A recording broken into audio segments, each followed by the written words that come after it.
Dobrý den, vítám vás u dalšího videa, které bude věnované životopisu, ale především spíš smyslu životopisu a jak takový životopis vůbec celkově funguje.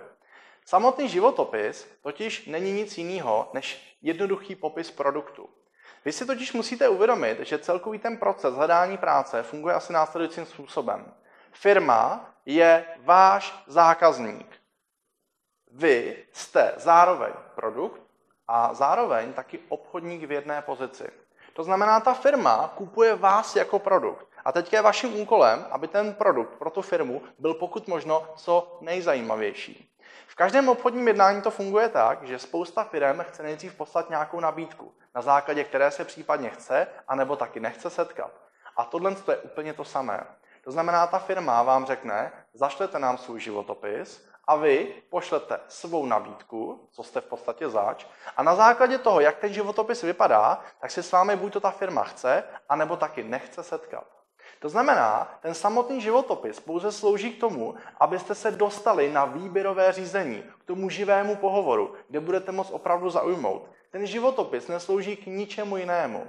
Zároveň si musíte uvědomit, že každý personalista má na váš životopis cirka 30 sekund. A buď toho na první pohled zaujme, anebo ho na první pohled nezaujme.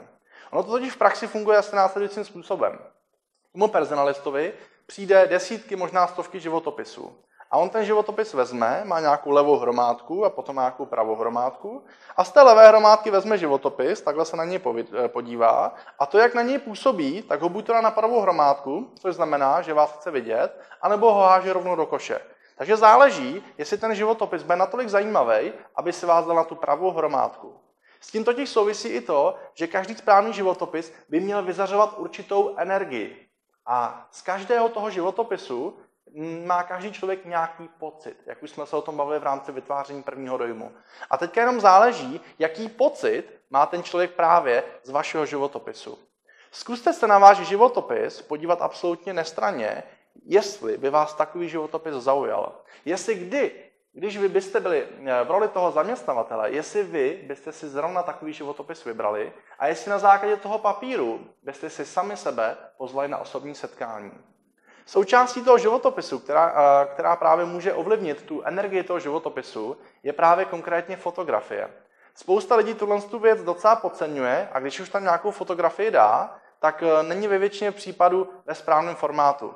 Samozřejmě nebudeme se bavit o tom, jak by ten formát měl být, že to je příslušné na další videa, ale spíš ta fotka by měla být především pozitivní. Aby z toho životopisu šla taková ta pozitivní, správná, teplá energie. Aby ten člověk měl z vás opravdu skvělý pocit a řekl si, wow, toho člověka chci vidět. S tím člověkem se chci setkat. Zároveň s tím souvisí i to, že ten životopis by měl být jednoduchý, měl by být přehledný, měl by mít hlavu a patu, měl by mít nějaký řád. A rozhodně by ten životopis měl být opravdu výstižný a měl by vás takzvaně prodat.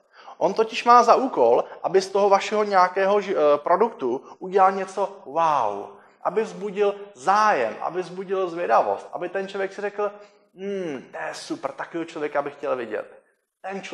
Ten člověk by mě zajímal. A zároveň nezapomínejte na to, že vyvarujte se vkládání informací, které by vás mohly jakýmkoliv způsobem poškodit. To znamená informace, které by mohly mít nějaký negativní dopad.